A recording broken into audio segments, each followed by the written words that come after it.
Hello dear दोस्तों, chapter second कर रहे थे स्टेट का और आज हम टॉपिक करने वाले स्टेट। इसमें मैक्सिमम क्वेश्चंस पूछे जाते हैं एग्जाम में।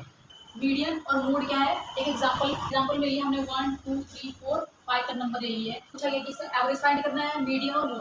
अगर आपको क्वेश्चन में एवरेज बोला गया या मीन बोला गया, दोनों की बात सेम होती है, दोनों ही सेम।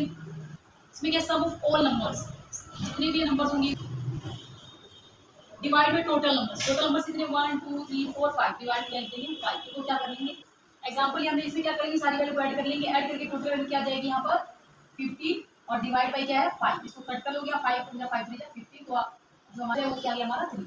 अब यहाँ से मीडियन क्या whole series into 2 equal parts, जो भी हमें सीरीज गिवन है इनको इक्वल पार्ट में हमें डिवाइड करना है। 50 में इसकी हाफ इस साइड भी बराबर होना चाहिए, हाफ इस साइड भी बराबर होना चाहिए और बीच में जो वैल्यू बच जाए वो क्या हो जाएगी हमारी मीडियन।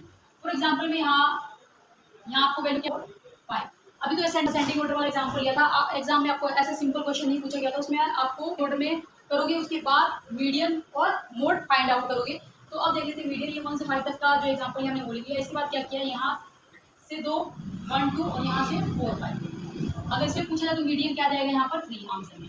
बट अगर ये नंबर 6 तक होता 1 क्या करेंगे, यहाँ से 3 और यहाँ से 3, तो बीच में तो कुछ नहीं बचेगा, तो बीच में कोई वैल्यू बचेगी नहीं यहाँ पर। तो इसलिए क्या करेंगे, हाफ ऑफ हमें दोनों साइड कंप्लीट कर लेंगे, यहाँ से 2 और यहाँ से 2 ले लेंगे। बीच में क्या जब दो वैल्यू बच जाए उन दोनों को ऐड करके और डिवाइड बाय 2 कर देंगे, तो 4 3 और 4 7 बाय 2 ये आंसर हो जाएगा। तो मोड में देखने वाले, मोड में क्या है, जो वैल्यू मैक्सिमम टाइम आई होगी उसको क्या बोलते हैं, मोड। अब यहाँ अगर नंबर देखा जाए 1 2 3 4 5 से मोड तो कुछ भी नहीं है, मीन्स कि अगर इसमें मोड पूछा जाए तो आंसर 0 आ जाएगा।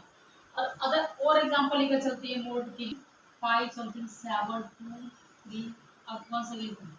तो यहाँ आप देखोगे 2 कितने टाइम्स है, यहाँ पर मैक्सिमम नंबर टाइम देखोगे आप, तो यहाँ पर 2 1, यहाँ पर 2, यहाँ पर 3 मैक्सिमम टाइम वैल्यू होगी वो हमारा आंसर देगा। तो यहाँ पर 2 क्या हो जाएगा आंसर, ये